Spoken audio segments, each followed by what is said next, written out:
రేపు మధుమిత ఇక్కడికి రాబోతోంది.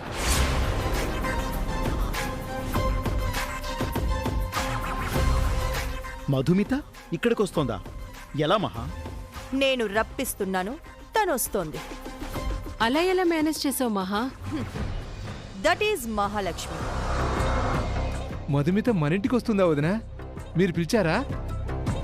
నేను కాదు, స్వయంగా సీతే మధుమితని పిలుస్తుంది. తనేలా పిలుస్తుంది పిన్ని? పిలిచేలా చేశాను. అంటే మధుమిత వదిన వస్తున్నట్టు సీతకు తెలుసా పెద్దమ్మా? ఈ రోజు తెలీదు, రేపు తెలుస్తుంది. అంటే సీత అక్కతోనే సీత బతుకులో నిప్పులు పోయిస్తున్నావా మహాలక్ష్మి? నేను అన్ని ఏర్పాట్లు చేశాను. రేపు మధుమిత మన ఇంటికి రాగానే మీరందరూ గ్రాండ్గా వెల్కమ్ చెప్పాలి.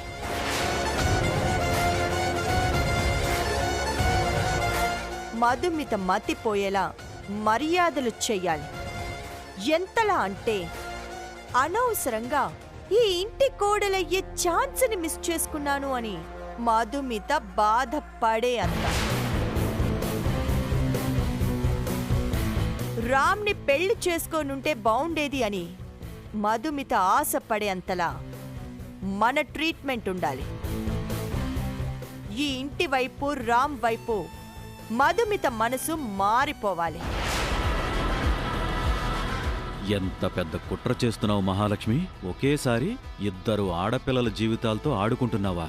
కాని మహా, మధుమిత లవ్ మ్యారేజ్ చేసుకుంది కదా, మళ్ళీ మన ఇంటిని రామ్ని ఇష్టపడుతుందా? అదక్కడ దరిద్రంలో బ్రతుకుతోంది. కన్నవాళ్లు తనని పుట్టింట్లోకి రానివ్వట్లేదు. పెళ్లి చేసుకున్నవాడు యాక్సిడెంట్ అయ్యి అవిటివాడయ్యాడు. ఆల్రెడీ ఫ్రస్ట్రేషన్లో ఉంది. రామ్ అందం, మన ఐశ్వర్యం చూశాక ఖచ్చితంగా తన డెస్టినేషన్ని ఇటు మార్చుకుంటుంది. అదంతా నాకు వదిలేయండి, నేను చూసుకుంటాను. ఇదంతా ఓకే మహా. రిసెప్షన్లో మధుమిత సీతనెలా దెబ్బ కొడుతుంది? ముందు మనం మధుమితని దెబ్బ కొడతాం. ఆటోమేటిక్గా మధుమిత సీతని దెబ్బ కొడుతుంది. అదెలా వదినా? పెళ్లికి ముందు మధుమితే నా కోడలు అని పేపర్లలో టీవీల్లో పబ్లిసిటీ ఇచ్చాం కదా, అందరూ మధుమితే నా కోడలయ్యింది అని అనుకుంటున్నారు. కానీ రామ్కి సీతతో పెళ్ళైపోయింది కదా. ఆ విషయం మనకి తప్ప ఇక్కడ ఎవ్వరికీ తెలీదు. రిసెప్షన్కొచ్చిన అందరూ మధుమితని చూసి తననే మన కోడలు అనుకుంటారు. మనం కూడా రిసెప్షన్లో అందరికీ మధుమితనే రామ్ భార్యగా పరిచయం చేస్తాం.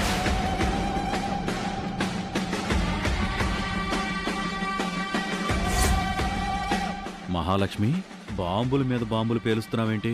అది రిసెప్షన్ అనుకుంటున్నావా లేక దీపావళి పండుగ అనుకుంటున్నావా? రిసెప్షన్లో మధుమితని రామ్ భార్యగా పరిచయం చేయాలా? అది ఎలా సాధ్యం మహా? అక్కడ రామ్ ఉంటాడు, సీత ఉంటుంది, సీత వాళ్ళ పేరెంట్స్ కూడా ఉంటారు. ఎలా మహా? రామ్ భార్య సీత కాదు, మధుమిత అని పరిచయం చేస్తే ఆ శివకృష్ణ ఊరికే ఊరుకుంటాడా వదినా? అసలు సీత కామ్గా ఉంటుందా పిన్ని? వాళ్ళ నాన్న కంటే ముందు సీతే గన్ను తీస్తుందేమో పెద్దమ్మా. దానికంత సీన్ లేదు. రిసెప్షన్లో నేను చెయ్యబోయే సీన్ డిఫరెంట్గా డిజైన్ చేశాను.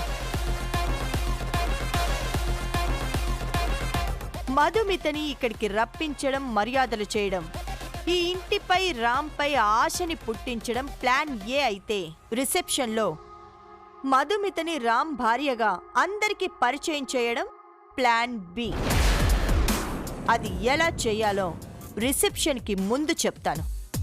అంతవరకు నేను చెప్పినట్టుగా చెయ్యండి. ప్లాన్ ఏలో మన మెయిన్ టార్గెట్ మధుమిత. దాన్ని ఇంప్రెస్ చేయాలి. దానికి జరిగే మర్యాదలు చూసి సీత కన్ఫ్యూజ్ అవ్వాలి. అలా అని రామ్కి ఏ డౌట్ రాకూడదు. సీత కళ్ళ ముందే అంతా జరుగుతూ ఉండాలి. కానీ ఏది ఎందుకు జరుగుతుందో సీతకి అర్థమవ్వకూడదు. ఆల్రెడీ నేను సీతని కన్ఫ్యూజన్లో పెట్టాను. అలాగే మీరు కూడా దాన్నో పట్టాలి.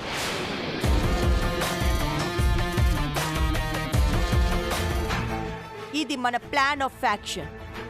మీ మైండ్లోనే పెట్టుకోండి, బయటకి లీక్ అవ్వకూడదు. నాకు తెలిసిపోయిందిగా, మీ ప్లాన్ను పటాపంచలు చేసి సీతను కాపాడుతాను.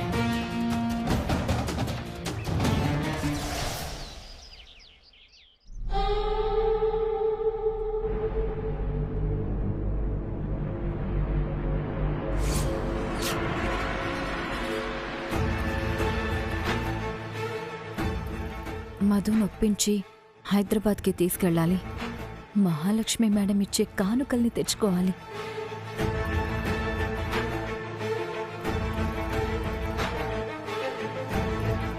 మధు, ఇలాంటి పనులు చేయొద్దని నీకు చెప్పాను కదా, ఎందుకు చేస్తున్నావు? పర్వాలేదక్క. నువ్వింటికొచ్చిన కొత్తలో నేనన్న మాటల్ని మనసులో పెట్టుకుని ఈ పనులన్నీ చేస్తున్నావు కదా. అయ్యో, అదేం లేదక్క. అవును, మీరేదో పేరంటానికి వెళ్ళాలన్నారు.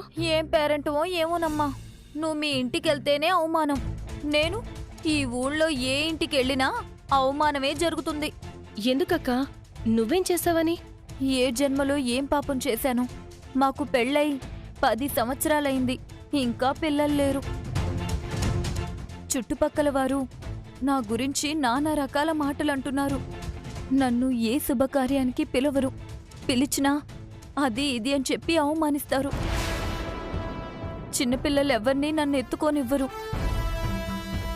అంతెందుకు, కొత్త పెళ్లి కూతురు ఎవరైనా ఎదురుపడితే నన్ను అశుభం అంటారు.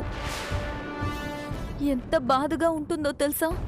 అవునక్క, అది నిజంగా చాలా బాధాకరమైన విషయం. నేను తిరగని గుడి లేదు, మొక్కని దేవుడు లేడు, చెయ్యని పూజ లేదు. అయినా పిల్లలు పుట్టలేదంటే అది దురదృష్టం కాక ఇంకేమనుకోవాలి? ఎవరైనా మంచి డాక్టర్కి చూపించుకోవచ్చు కదక్కా. తోడికోడలువైనా తోడబుట్టిన చెల్లెల్లాగా ఎంత మంచి మాట చెప్పావు మధు. అందుకే నువ్వంటే నాకు చాలా ఇష్టం. మా పిన్ని గారికి తెలిసిన ఒక డాక్టర్ ఉందంట. ఆవిడ హస్తవాసి చాలా మంచిదంట. ఆవిడ చేయి పడిందంటే గ్యారంటీగా పిల్లలు పుడతారంట. అయితే నువ్వు బావగారు హైదరాబాద్ వెళ్ళి ఆవిడికి చూపించుకుని రావచ్చు కదక్కా. మీ బావ గురించే చెప్పావు. ఆయన పని వదిలి ఎక్కడికి రారు. హైదరాబాద్ అంటే అస్సలు రారు. మరి ఎలా అక్క? ఒకసారి నేనే వెళ్ళి ఆ డాక్టర్కి చూపించుకుందాం అనుకుంటున్నాను. నేను టెస్టులు చేయించుకొని ఆయన్ని కూడా టెస్టులు చేయించుకోమని చెప్తే అప్పుడు ఆయన్ని ఏదోకలాగా తీసుకెళ్ళొచ్చు. అయితే హైదరాబాద్ వెళ్ళొస్తావా అక్క? నేనొక్కదాన్నే ఎలా వెళ్తాను మధు? నువ్వు నాకు తోడుగా రావచ్చు కదా. నేనా? తోడి కోడలువైనా తోబుట్టిన చెల్లెలైనా నాకంతా నువ్వే కదా మధు.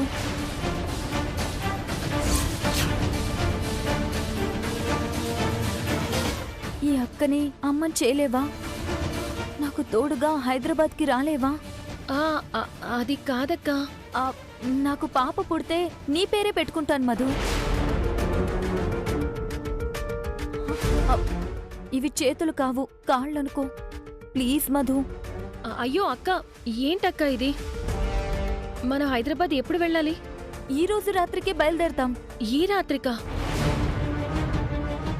సూర్య పక్కూరికి వెళ్ళొస్తానని వెళ్ళాడు. ఏ టైంకి వస్తాడు? సూర్య వచ్చాక తనకి చెప్పి వెళ్దాం అక్క. లేట్ అవుతుంది మధు. ఈ రాత్రికి బయలుదేరి రేపు హైదరాబాద్ వెళ్ళి డాక్టర్కి చూపించుకొని వెంటనే మన ఊరు వచ్చేద్దాం. సూర్యతో చెప్పకుండా ఎలా అక్క?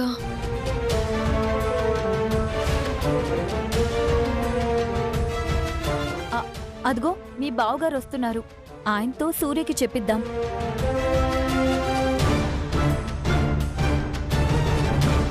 ఏంటి జలజ?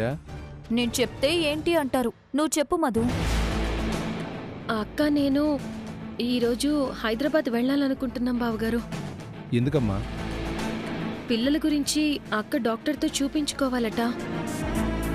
మీకు పనుంటుందని నన్ను తోడుగా రమ్మంటోంది. ఎంతమంది డాక్టర్లకు చూపించుకుంటావే? ఏదో ఒక ప్రయత్నం చెయ్యాలి కదా బావగారు.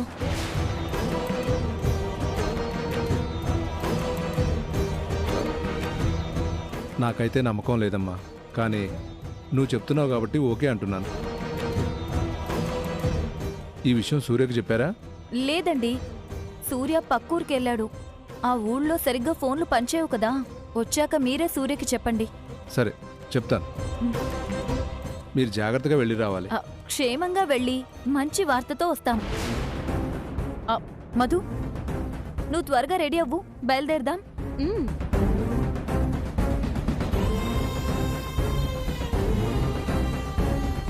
సిటీలో మధు జాగ్రత్త. తనకేమన్నా అయిందో సూర్య నిన్ను నన్ను ఇద్దరిని చంపేస్తాడు. జాగ్రత్త.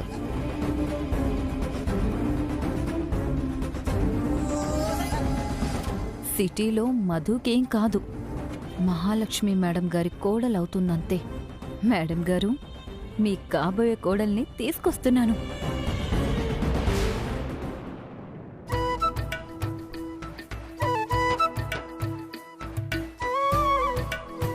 ఈ రోజు ఇంట్లో ఎవరూ లేరు.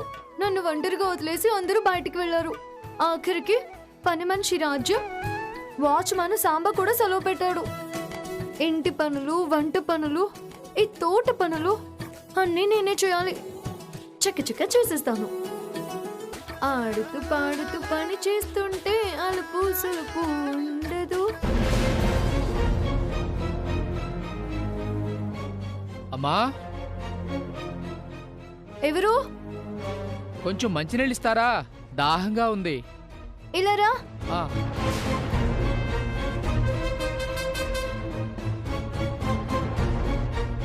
బాగా ఎండను పడొచ్చో. మంచినీళ్ళేం సరిపోతాయి. ఇంట్లోకి రా, చల్లటి మజ్జిగిస్తాను. నిజంగా నువ్వు మహాతల్లివమ్మా. నీది చాలా గొప్ప మనసు. ఇందులో గొప్పేముంది? మా పల్లెటూరులో అయితే దాహంగా ఉన్న వాళ్లకు మజ్జిగ, ఆకలిగా ఉన్న వాళ్ళకి అన్నం పెడతారు తెలుసా? మీది పల్లెటూరా అమ్మా? అందుకే కదా చెప్పాను, మా పల్లెటూరులో అందరూ నాలాగే మంచి వాళ్ళే ఉంటారు. అదే ఈ సిటీలో ఎవరికి వారే అన్నట్టుగా ఉంటారు. పక్కింట్లో చిన్న పాప ఏడ్చినా పట్టించుకోరు. ఈ సిటీ మనుషులు మారాలి. రా.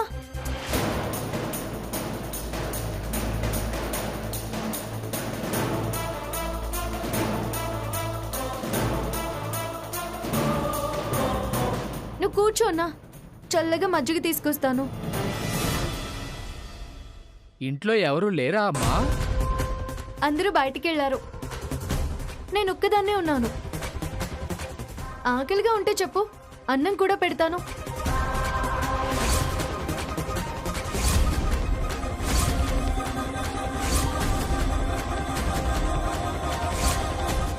చాలా ఆకలిగా ఉందమ్మా, కానీ అన్నం వద్దు, బంగారం కావాలి.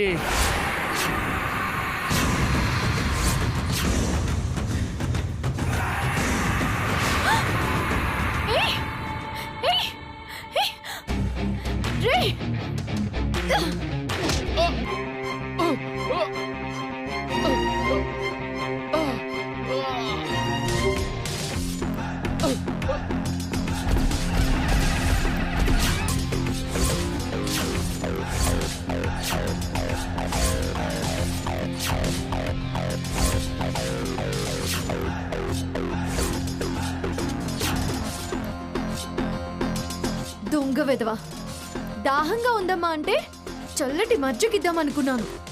నా తాళ్ళని తెంపుకుపోవాలని చూస్తావా? నిన్నేం చేస్తానో చూడు. చచ్చినురా, చంపేస్తాను నిన్ను. చూడొచ్చు.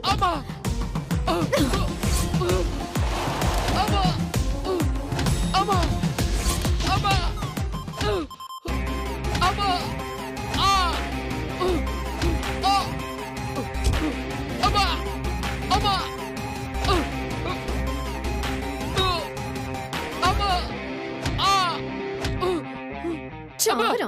కొట్టకండమ్మా, చావు. మీకు దండం పెడతాను. వెధవా. కొట్టకమ్మా. చావు. అమ్మా, అమ్మా, అమ్మా, అబ్బా, నిన్ను అమ్మా అమ్మా చావరా? కొట్టుకమ్మా, నీకు చావు. దండం పెడతానమ్మా. నీ తాళ్ళు నువ్వే తీసుకోమ్మా.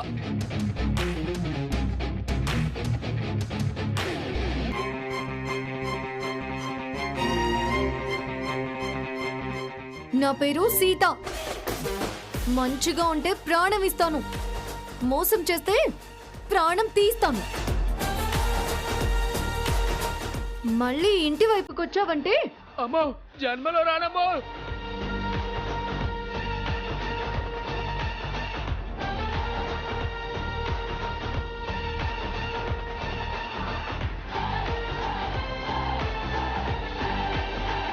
ఎవరు సీత వాడు? వాడిని ఎందుకు కొట్టావు? దాహంగా ఉంది, మంచినీళ్ళు ఇవ్వమంటే పాపమని మజ్జిగివ్వబోయాను. దొంగ వెధవ నా మెడలోని తాళి లాక్కోవాలని చూశాడు.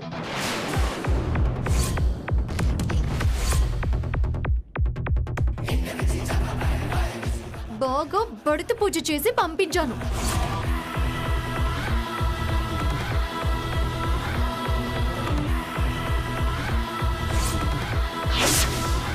పల్లెటూరి పిల్ల, ఏమీ తెలియని అమాయకురాలు ఈజీగా మోసం చేయొచ్చు అనుకున్నాడు.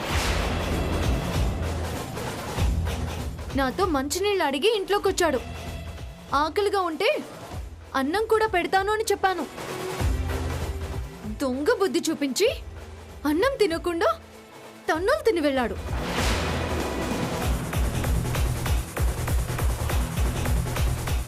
ఎంత దొంగ అయితే మాత్రం పాపం అతన్ని అంతలా కొట్టాలా సీత? వాడు ఏది ఎత్తికెళ్ళినా నేను సహించేదాన్నండి. కానీ వాడు నా తాళి మీదే చెయ్యేశాడు. తట్టుకోలేకపోయాను. ఈ తాళి నా ప్రాణం. ఈ తాళంటే మీతో సమానం. నా తాళి జోలికి ఎవరొచ్చినా, నా నుంచి మిమ్మల్ని ఎవరు వేరు చేయాలని చూసినా ఆ దొంగకు పట్టిన గతే వాళ్లకు పడుతుంది.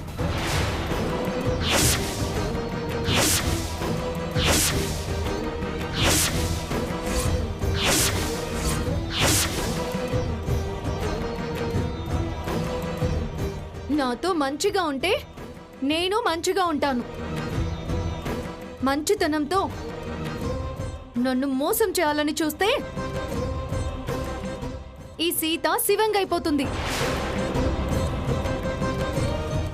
అమ్మవారి సింహంలా చీల్చి చెండాడేస్తుంది.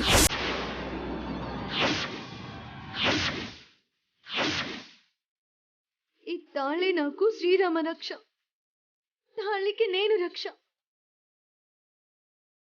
ఈ తాళి నన్ను కాపాడుతుంది, నేను ఈ తాళిని కాపాడుకుంటాను. రండి, వంట రెడీ చేశాను, వడ్డిస్తాను.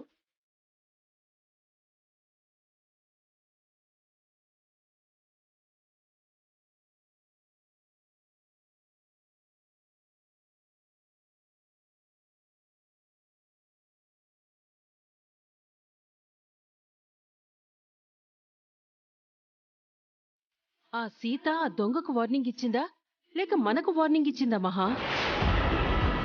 తాళి మీద చెయ్యి వేసినందుకే వాణ్ణి చితకబాదింది. మనం ఏకంగా సీతకి రామ్నే దూరం చేయాలనుకుంటున్నాం. దొంగ ప్లేస్లో మనల్ని ఊహించుకోవడానికే భయంగా ఉంది వదినా. వాడు నిజమైన దొంగేనా లేక మనం మైండ్ గేమ్ ఆడుతున్నట్టు సీత కూడా మన ముందు గేమ్ ఆడుతోందా? అంటే డైరెక్ట్గా మనతో చెప్పాల్సిన మ్యాటర్ని ఆ దొంగని అడ్డం పెట్టుకొని సీత ఇండైరెక్ట్గా చెప్పిందంటున్నారా బావగారు? నాకు అదే డౌట్గా ఉంది. పొరపాటున మన ప్లాను సీతకు లీక్ అయ్యి మనల్ని ఇండైరెక్ట్గా వార్న్ చేస్తుందేమో. ఆ పల్లెటూరు దానికి అన్ని తెలివితేటలు లేవు. వచ్చింది నిజమైన దొంగే. సీత చెప్పింది వాడి గురించే. సీత దొంగ గురించే చెప్పినా ఆ మాటలు మనకీ వర్తిస్తాయి కదా మహా.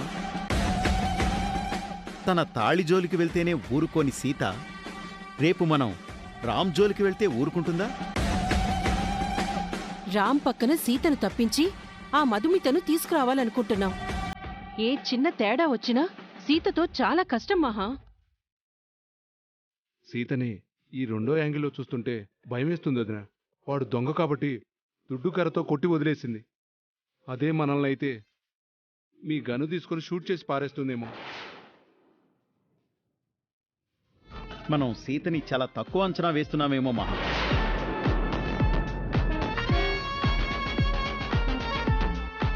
లేదు జన, దాని సంగతి పూర్తిగా తెలుసుకునే ప్లాన్ చేశాను.